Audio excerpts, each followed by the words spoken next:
Welcome to the Food Professor Podcast. I'm Michael LeBlanc.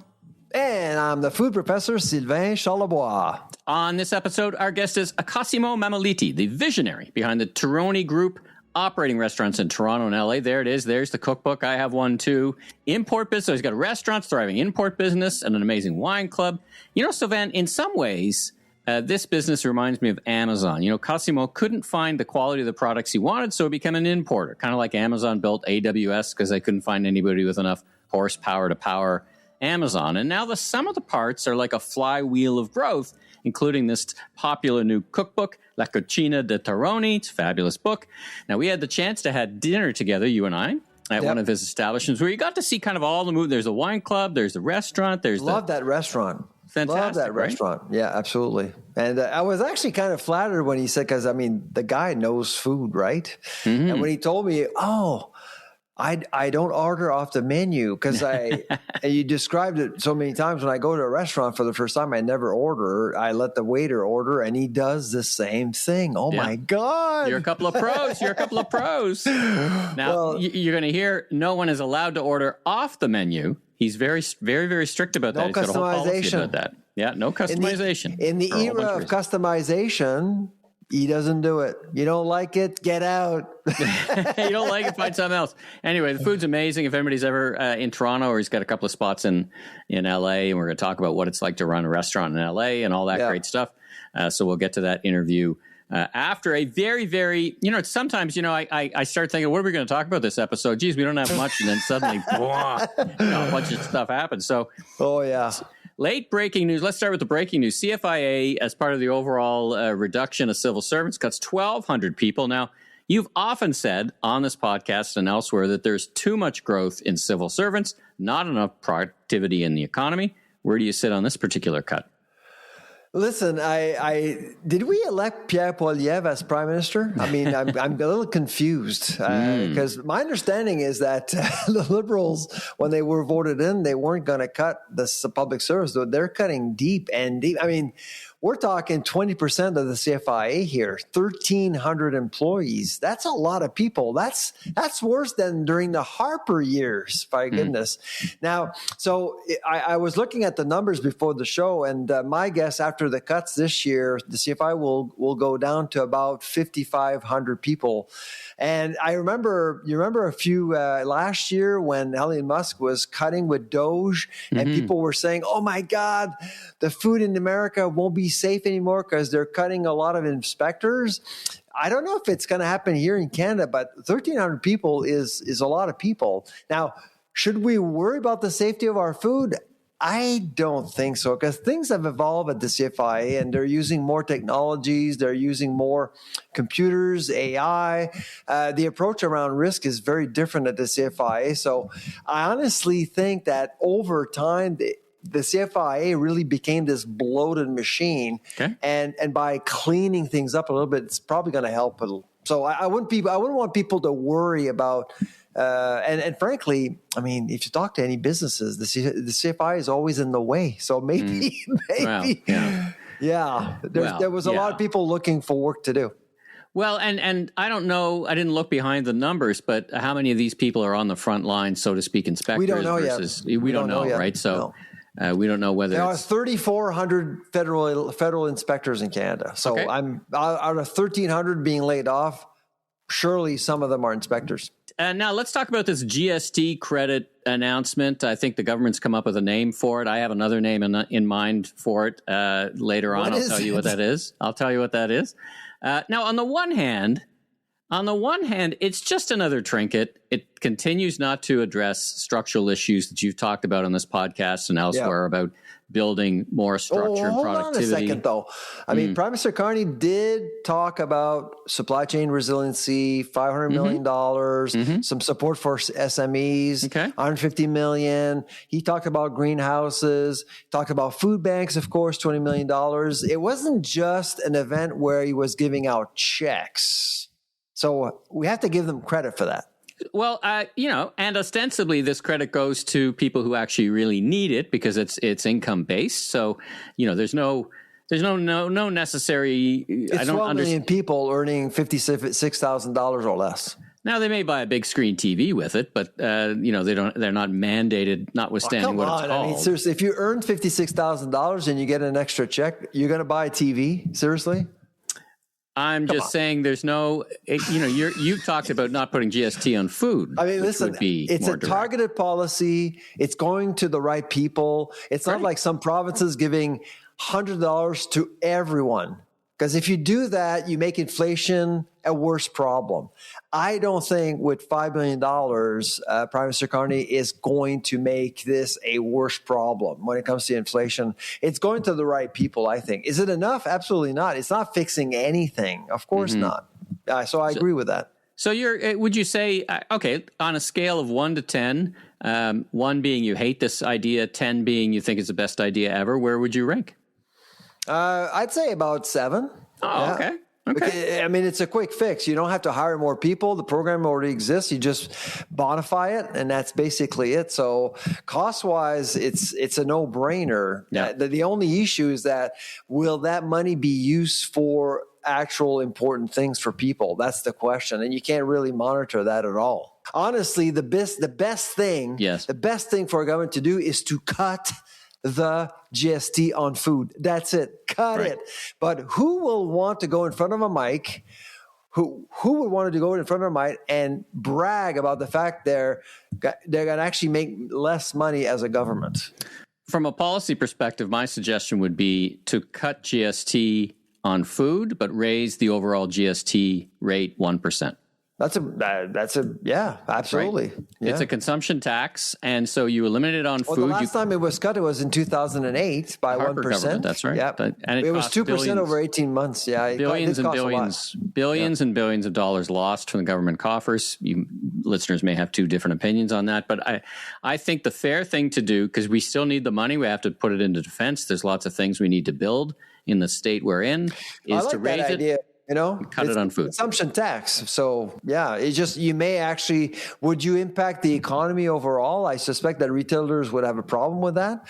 But over time, you kind of forget about it. So it may not be a bad idea. I think you're onto something. I don't know if you did the math. I mean, what retailers hate is all the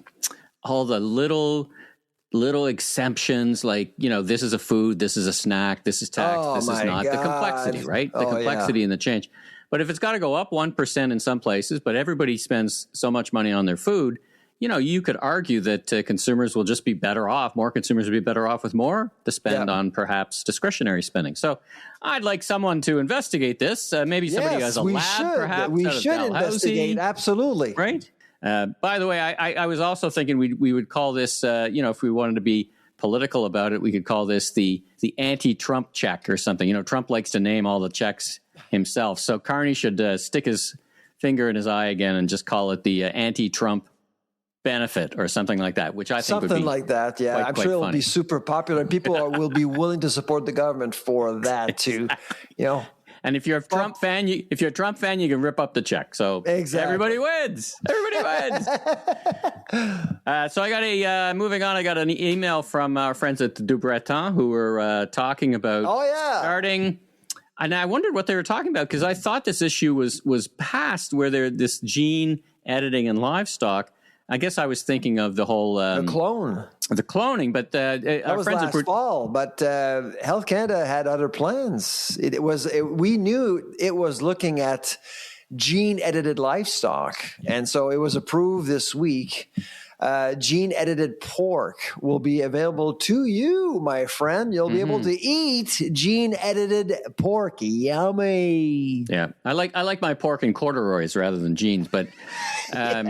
Exactly. Now, what DuBreton is doing is, and he's been a great guest on the show, is he's putting a label. The largest organic pork producer in the world.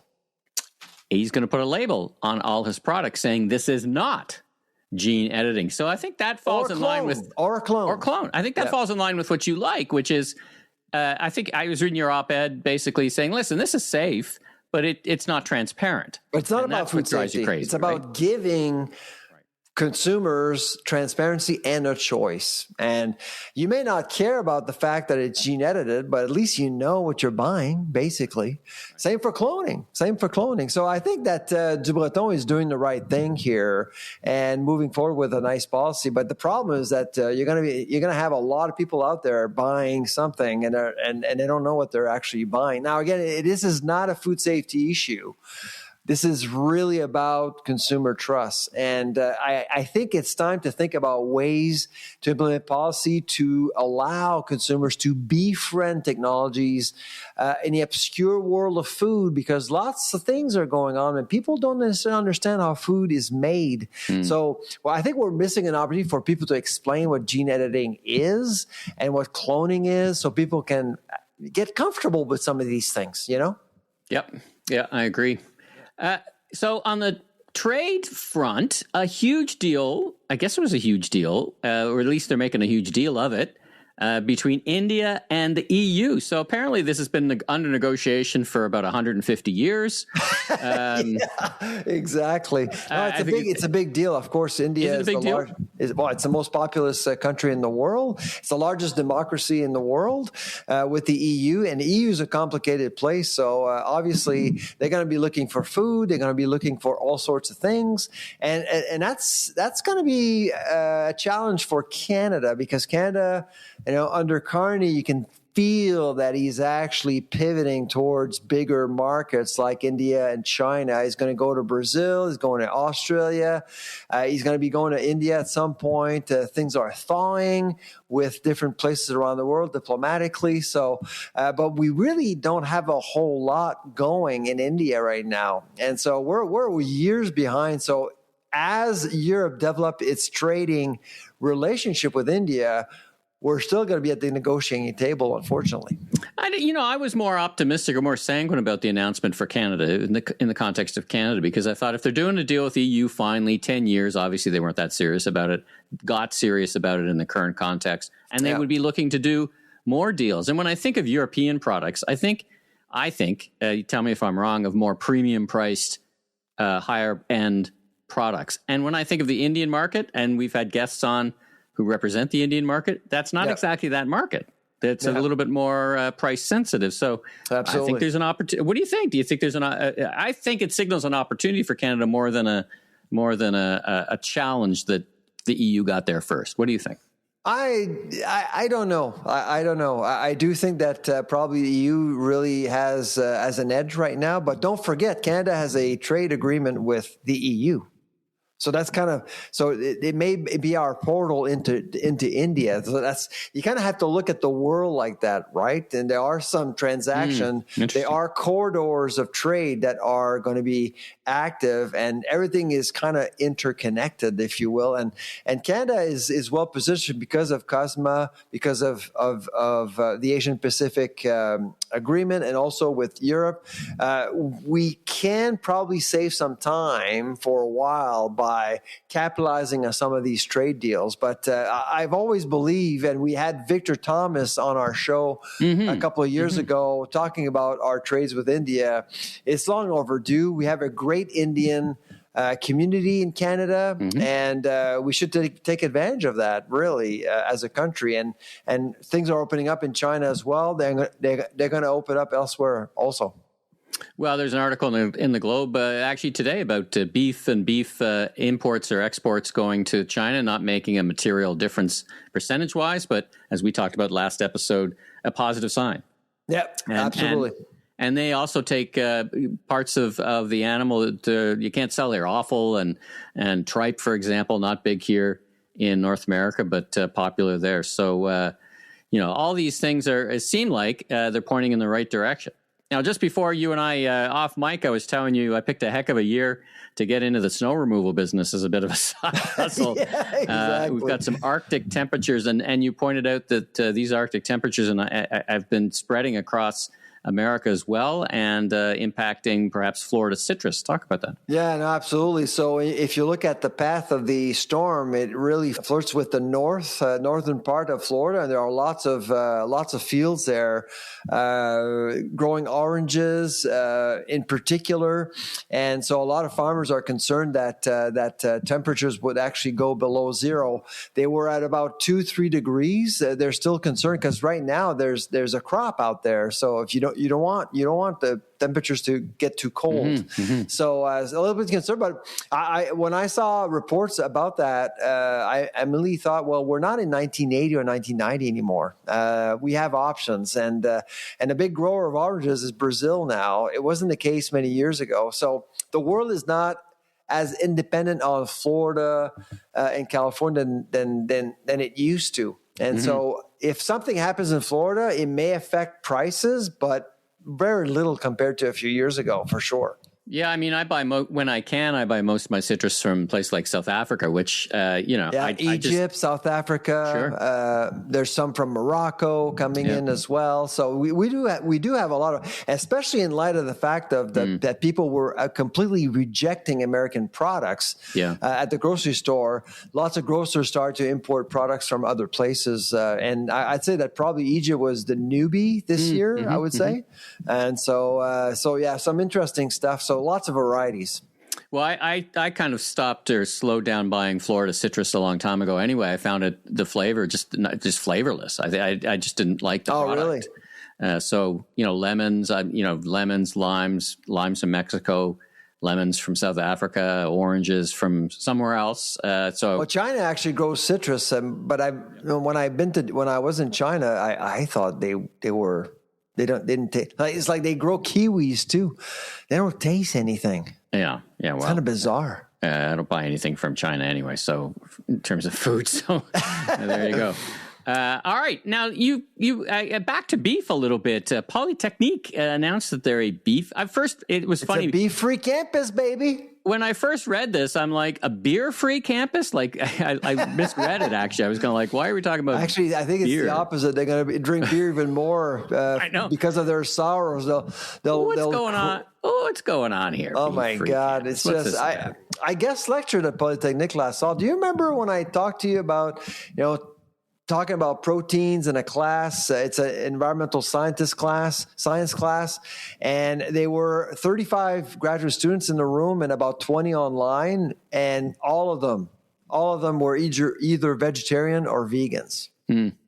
So for me, enemy territory, because I told them I like meat, you know? And so I'm not overly surprised, but to be honest, when I saw the news, I just felt, well, it's kind of convenient given the price of beef, isn't it? It's not a big sacrifice in that. Yeah. And if you're managing cafeterias at Polytechnique and you have a bunch of students, ideological students say, you should ban beef, it's bad for the environment. Sure, no problem. I can serve you. You just walk off campus and get a Big Mac, right? I mean, exactly. Because if you've been if you go to Polytechnic, you're surrounded by a lot of chains and and places where they actually do sell beef. So, like many universities, yeah, exactly. But it is the first. I believe it is the first in Canada. There's a couple in Boston, I think, where there is no beef being sold, or at least they've reduced the amount of beef being sold. But in Europe, in Britain, I think Oxford, they're out. It's no beef. And Cambridge, I think. And so there are a few universities in the Western world where they've decided no beef. Most cases, it's about reducing the amount of beef being sold. Yeah. Okay, whatever we can make out of that. I honestly, I'm all about choice. I think it's a bad idea, to be honest. Let students decide. If they don't want beef, just don't eat beef. And at some point, the cafeteria will say, okay, well, maybe we shouldn't be carrying the product. Hey, listen, if I'm the McDonald's franchise owner close to Polytechnic, these are good announcements. These are good days, right? Absolutely. It's going to be great. Your Harvey's, your McDonald's, your whoever. If I were McDonald, I'd go to on every campus. Got some flyers. Hey, I think you should ban beef here. That's right. Maybe they're behind it. Beef is not good for you. Guerrilla marketing. Let's get the campuses to ban beef, and then get more business. All right, let's take a break. Let's get to our interview with Cosimo, and then we'll get back to a couple of stories I want to touch on. Amazon makes a big announcement in the grocery sector. Want to look at the top 100 grocer announcement, which is an annual thing, and then we want to talk about the relative progress that Starbucks is making in their turnaround plan. But right now, let's get to our friend Cosimo from the Terroni Group. Cosimo, welcome to the Food Professor podcast. How are you doing today? I'm great. Thank you. Looking out the window here and got snow to look at. So it's a heck of a time to be a restaurant operator in Toronto with Snowmageddon just past us. Did you make it? Did you and the team make it through okay? Yeah, I received a call. I received calls and texts all last night. Now that you got me thinking about it, location on Queen Street had a gas pipe burst, so we had to close down those two places last night. Tried to keep the rest of the locations open for those who were in need or are in need, and I always love to stay open. But we got through it for the most part. What a story you have to tell in the industry, and I was telling you off mic, I'm a bit of a fanboy way back to the original location, and that was my part of town on Queen Street. You got a new cookbook to profile too. So let's dive right in. For those perhaps less familiar than me, maybe for folks outside of Canada, for example, tell us a bit about your background and the scope and scale of the Terroni Group. Just help us lay the groundwork. My background goes way back to the mid 80s, I guess, is when schooling was not the best thing for me. I wasn't having so much fun. And I got into the restaurant business probably in the mid 80s and worked in a few establishments and learned that I had the love for the restaurant business. And by 1992 was the year that I finally made a big leap to work for myself after working for others, and opened up a small little location at 720 Queen Street, which was the first Terroni. And, it was more of a store, had a, little store, grocery store with Italian goods, and it had 4 stools. We sold espresso and panini at $4. And, kind of just started it was a really small, for the community. And we grew up from there. From humble beginnings, where do you sit today? You've got just a multiple. You've kept the importing business, but how many restaurants do you operate? And you've got at least one in LA. So give people a sense of that. Yeah. So okay, let's go through it. Well, there's 4 Terroni in Toronto. Yeah. There's 2 Sud Fornos. Those are my bakeries. There's Spaccio, which is my commissary. Stock TC, which is a collaboration of myself and Stephen Alexander. We have a place up on Yonge and Eglinton. Then in Los Angeles, Los Angeles, there's been the first Terroni opened about 20 years ago. I opened up a little bettola. Sorry, I have a bettola in Toronto too. I forgot to mention. We have one in LA as well that opened about 2 years ago. Yep. And we're just about to open a new Terroni and the first bakery in Brentwood in Los Angeles. So there'll be 4 locations in LA. Might have missed something, but there's other businesses after. Well, you got a wine club. Here I am. I know that. I know the business. On my head, you got a wine club, and a couple of things. Sylvain, I introduced him to your restaurant. Remind me the name of the one. It's right beside the beer brewing Henderson Brewery. Which one is that? Yeah, so that started off as my second commissary, but it's really a Terroni now. So it's a Terroni restaurant. It has a little store. Like a bakery. So it's kind of, exactly. 3-in-1. It has a Sud Forno Terroni, and it's a production where I do all my fresh pasta gets made there. So it's kind of the best of all. Beautiful place. We had a lovely dinner, Michael and I, a few months ago. It was great. Absolutely. Great to hear. Fun fact about, you'll love this as a restaurateur, fun fact about Sylvain, he never picks from the menu. He always asks the server to pick from him. Well, yeah, good for you. That's what you should do. I do the same thing. I usually, when I go to a restaurant, I always ask, what should we eat here? They servers should be able to tell you. Do you tell them who you are? Because they'll probably feel intimidated.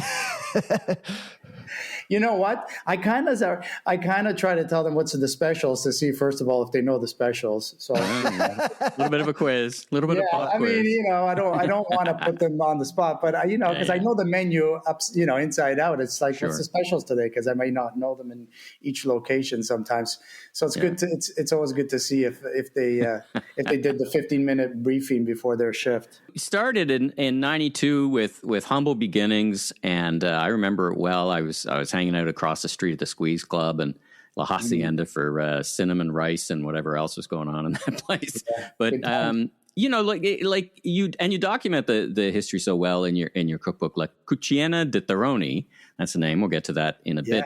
It reads kind of like one logical step after another, but I really, it wasn't always linear growth. You had to close the first place in LA, for example, for a bunch of reasons. Now, when you look back, were there one or two or maybe more or less kind of pivotal decisions like this will set me on a path, and it set you on a path to be this multi-brand hospitality group that you are today?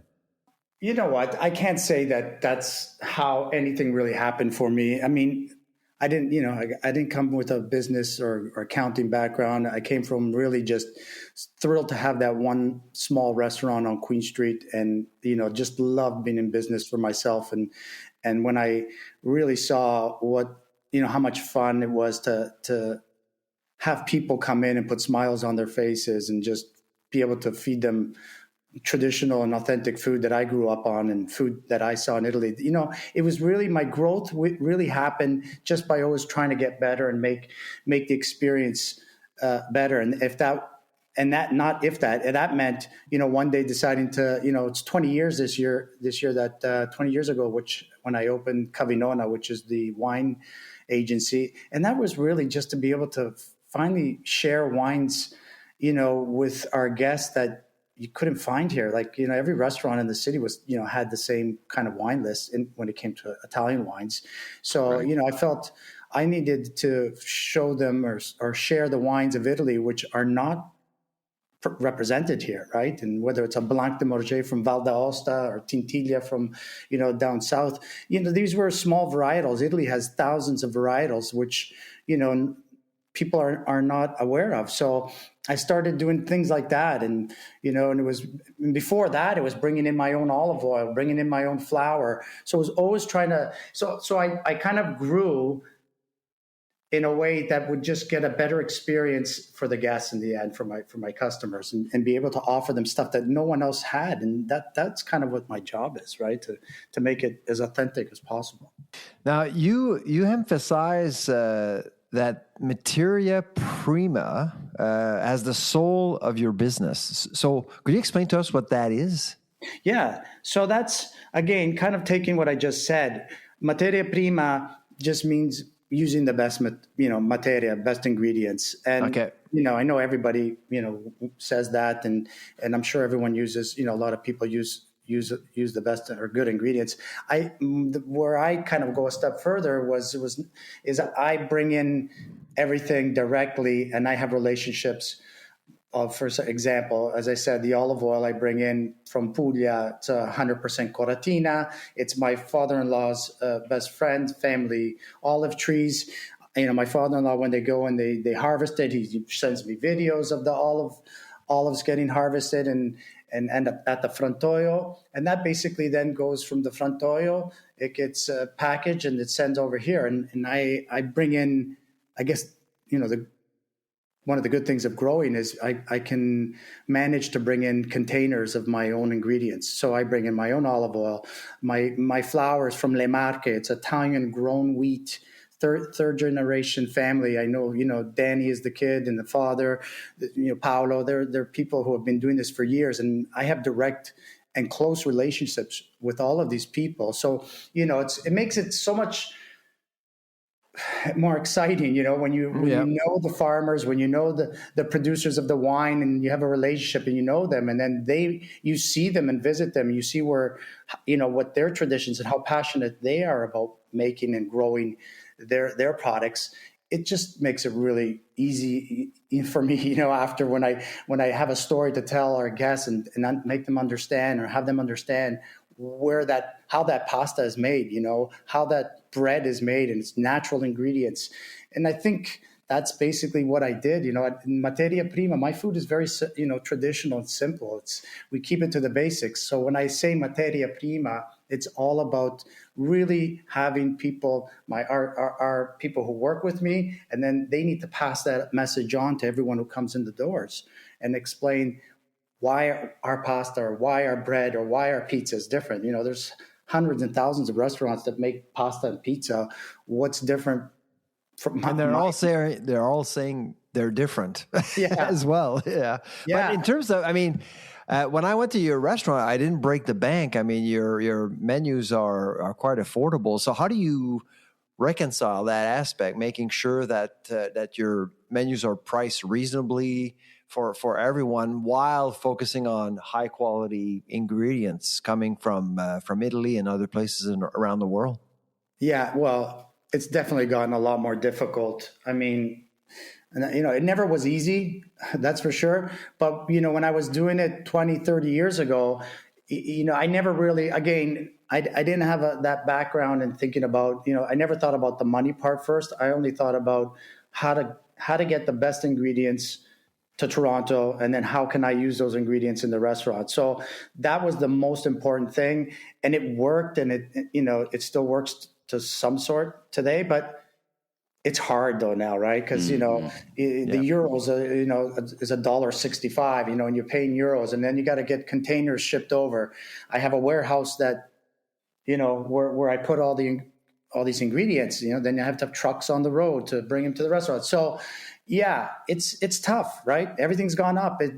Our industry right now is the toughest. I've been doing it for 40 years, and it is a grind. It's a grind. And I always said, don't listen to my accountants, because, the accountants are I always said that I never want to listen to my accountants, because they're the ones who are like, cut your costs. You got to do this. You got to do that. It's like, it's one thing that I never would do. And to jeopardize the quality and the prices, right? You can put it up a little bit, but how far can I go on a margarita pizza and a piece of spaghetti?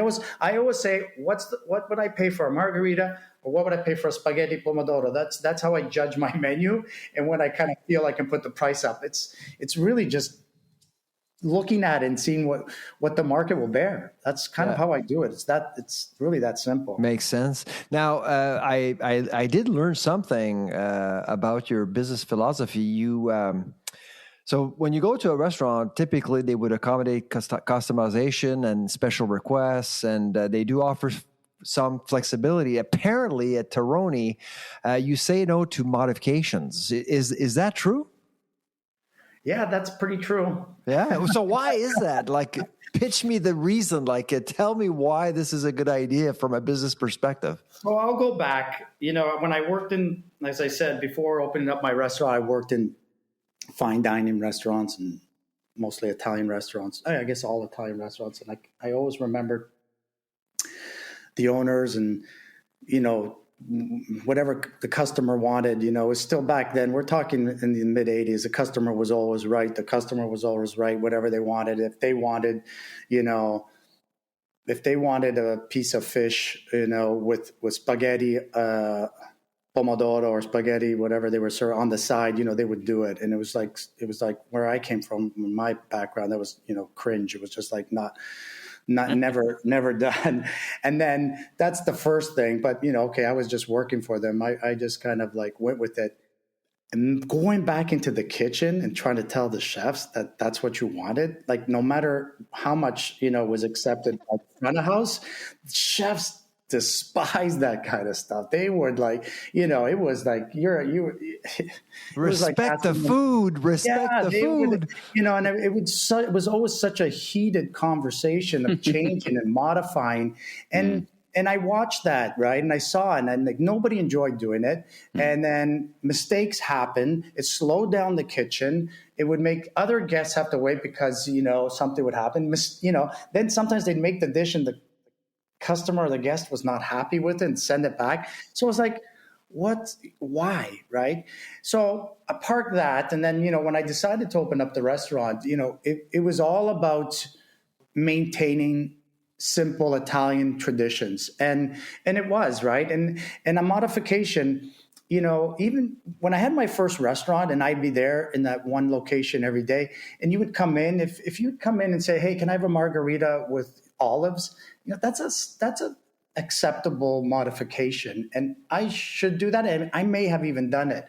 But what happens afterwards if then Michael comes in and says, hey, I'd like a margarita pizza, with smoked salmon, prosciutto crudo, olives, and artichokes, right? If I make a modification for one person, I gotta make it for everybody, right? Yeah, and when you open up modifications that it's carte blanche, it's like it becomes you can't call yourself a traditional Italian restaurant anymore. Right. And you don't really feel proud about doing it. So I really changed it as soon as there was a little bit of that happening.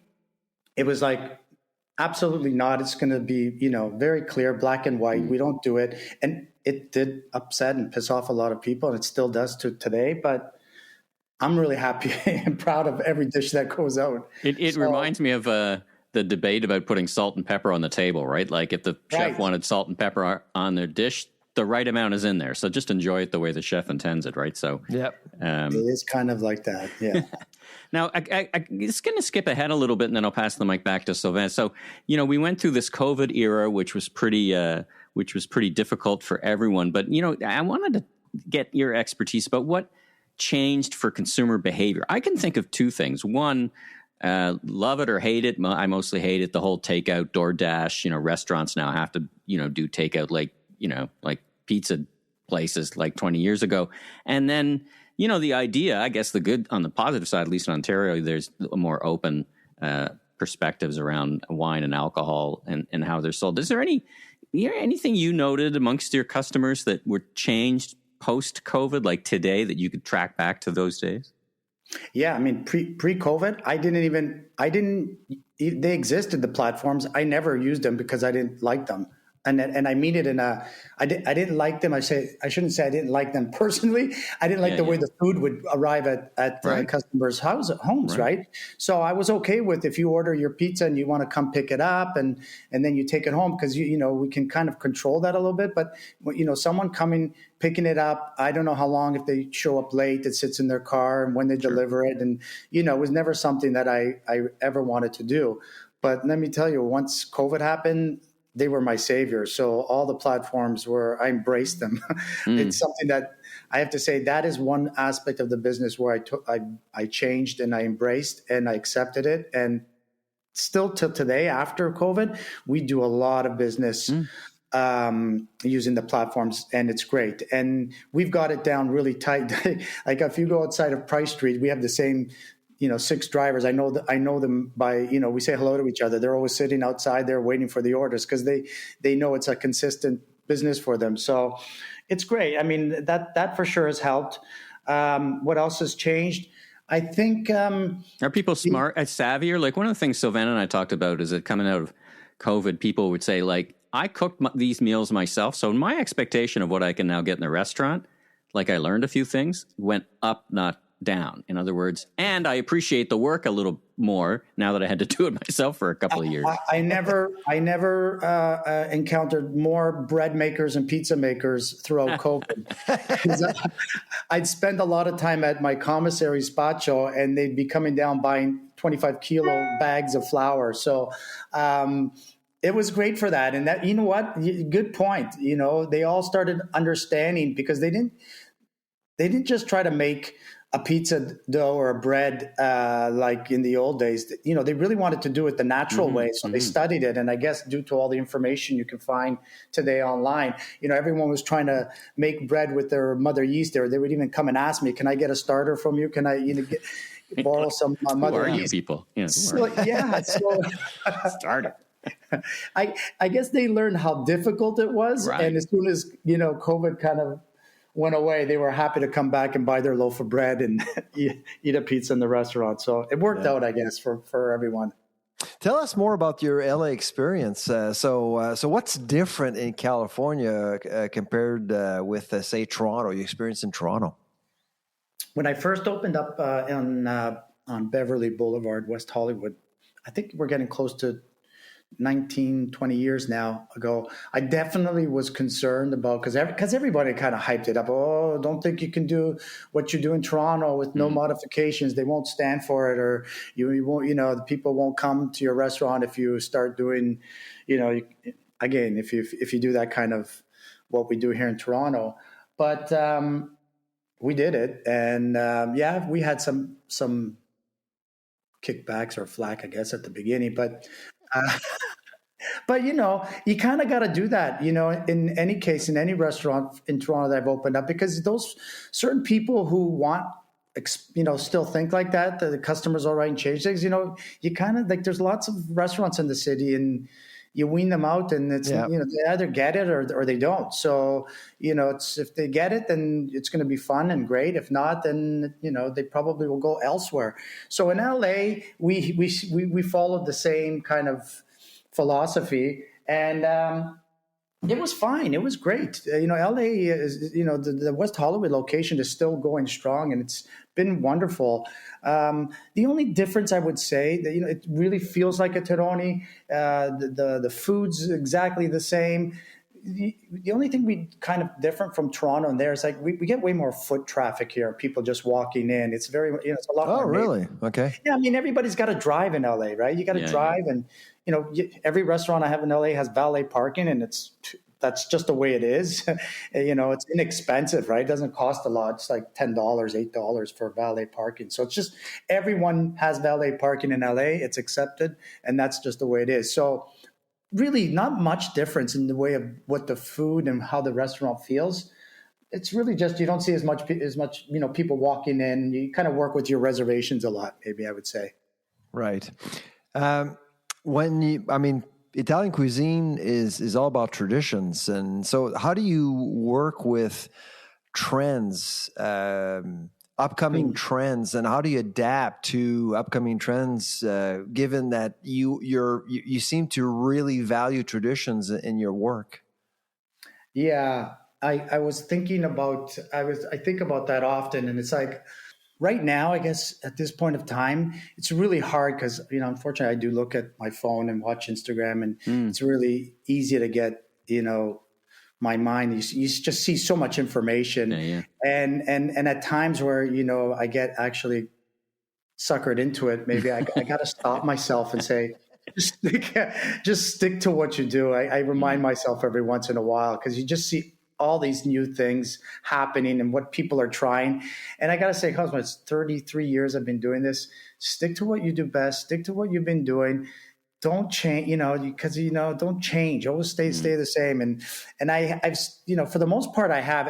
If there's one thing I can say that I have changed, or two, one was we spoke about was the platforms. Sure. The only other thing that comes to mind off the top of my head is the whole cocktail push that there is. I spend a lot of time in the wine program and bringing in the wines. I have 100 producers, and we teach everybody, all the staff. We educate. We do tastings weekly and making sure everyone understands the wine so that they can offer them.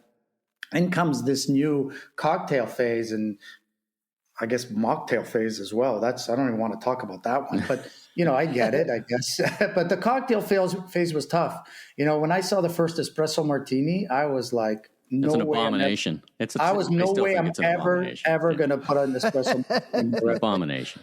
Yeah. Let's talk about your new cookbook, La Cucina di Terroni. I've tried a few of the recipes, love it. Amazing illustrations. I mean, the design, very thoughtful.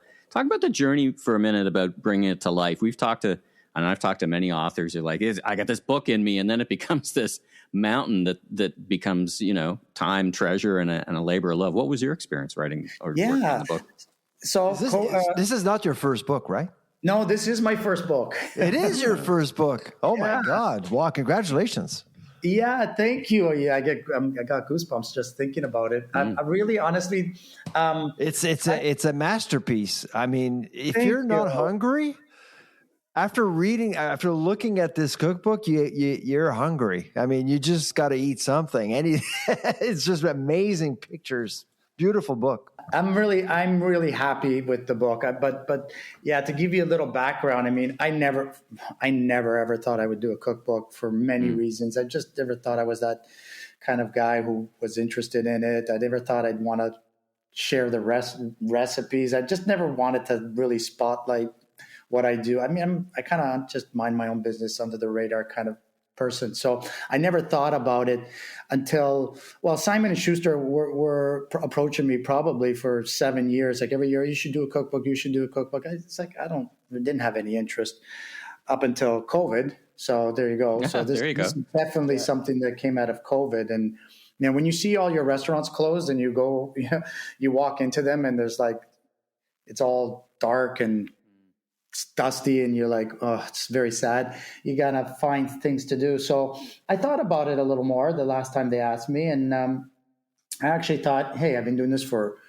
40 years, Terroni 33. I read the newspaper still every morning. I like hard copy. I thought, it would be kind of nice to leave something. I have 4 kids that are all grown up and kind of getting in the business, but it would be great to leave something, right, for them and for grandchildren. So I said, okay, let's take a meeting and see where it goes. And I had a great first meeting with them, and they were very excited about doing it. And I had no idea. I mean, I had no idea what to expect and how to do it.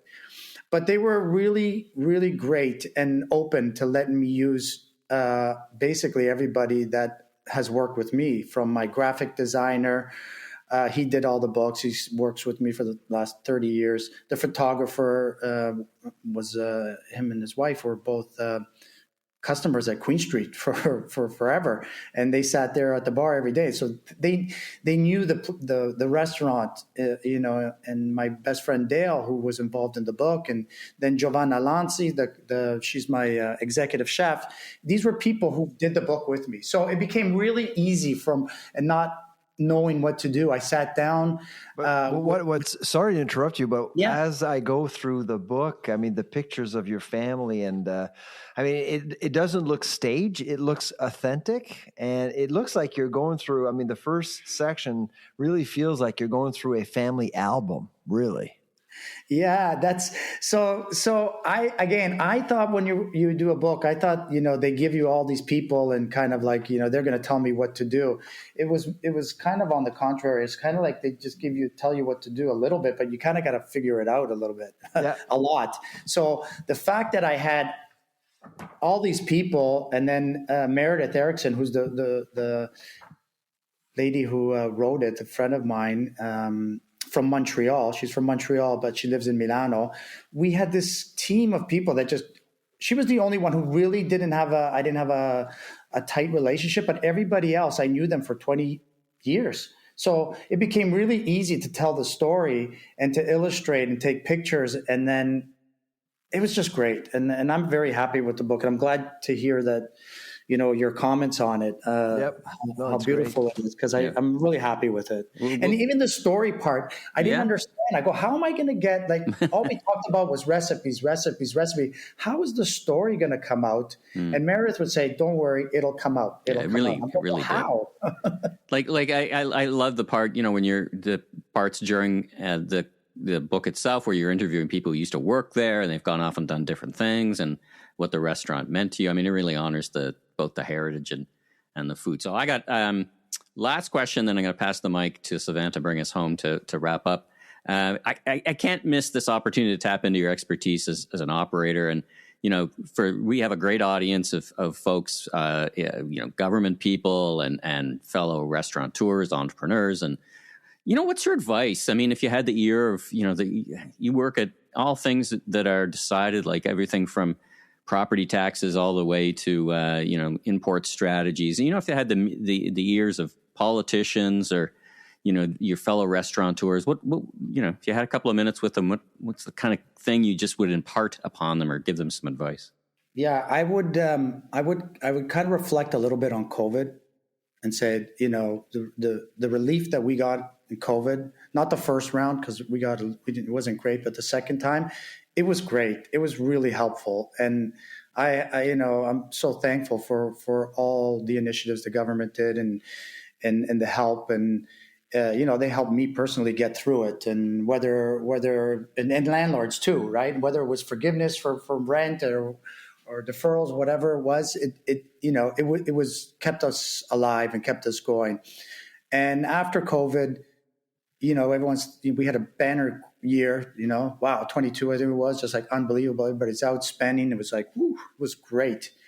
But the last 23, 24, the last few years have been really tough, the really tough. We're over the not finding help and staff, and we've got that, but it's hard. Margins are tough. Everything has gone up, and if I think about the little relief, even like about a year ago, I think they gave a little bit of relief for a couple of months on HST, and we saw people coming back out, like little temporary reliefs would be great. I mean, I'm not saying to eliminate it. I know how the system works, and I know our taxes help keep the cities alive and working, but they need to really look at what's happening in this industry and see that, I've been doing it for 33 years, and all my colleagues and friends in this business, we're suffering. It's hard. It is really hard.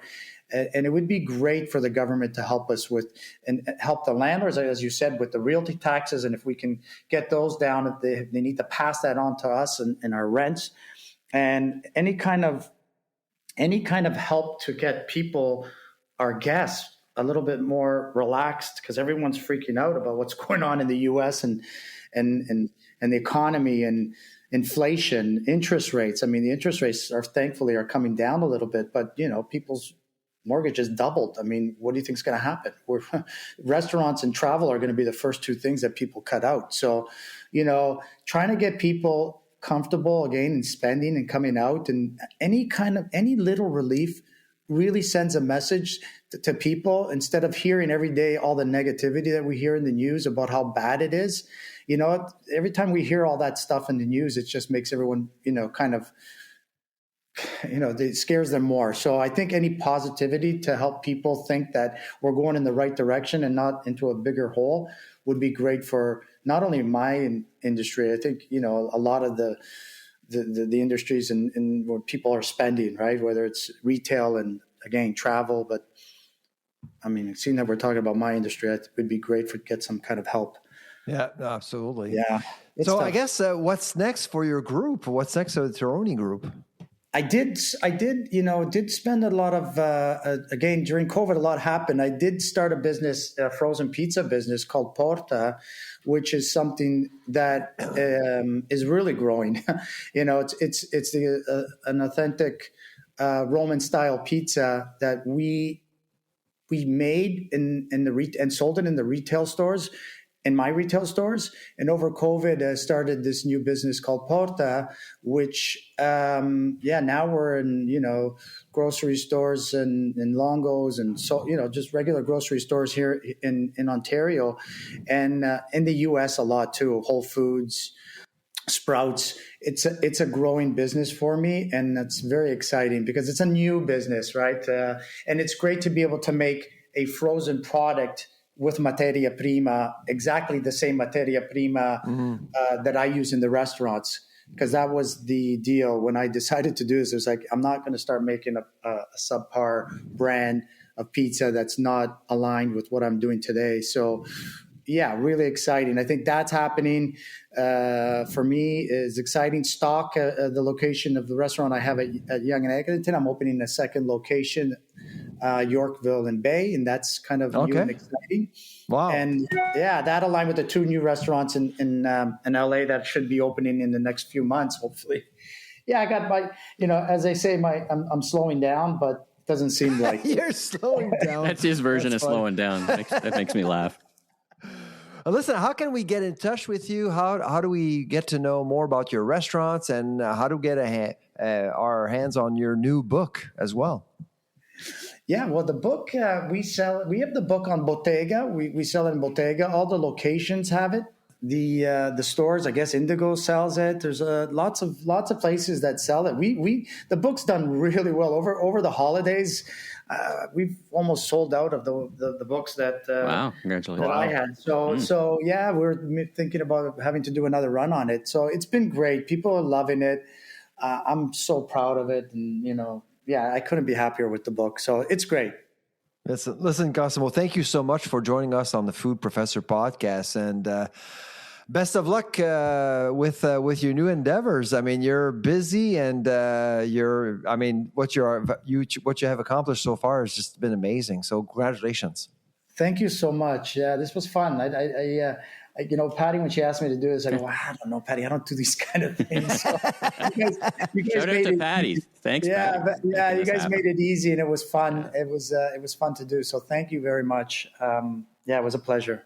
All right, so big news coming out of Amazon. And if you remember this time last year, I had gone to their Amazon Fresh, their grocery format store in Lodi, New Jersey.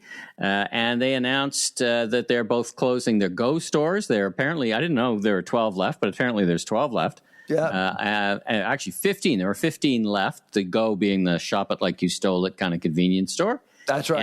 And they're closing their 57 Fresh stores. They sent me a note. Thank you to the analyst management group at Amazon, kind of explaining themselves. And basically, I saw this coming, and not directly, but Steve Dennis and I and Remarkable Retail, we interviewed Jason Bichelle from Amazon, and he's the Whole Foods CEO as well. And it was clear he had a lack of, I wouldn't say a lack of enthusiasm, but they were clearly not happy with the way that those stores were. They don't lack for resources, so they could put any money to expand. If they were happy with it, they put their foot in the gas, and they got lots of gas in the tank. So they're closing those. They're also closing, by the way, I don't know if you ever saw this, their Palm Pay with Palm. They had the biometric Pay with Palm. So they're wrapping that up as well.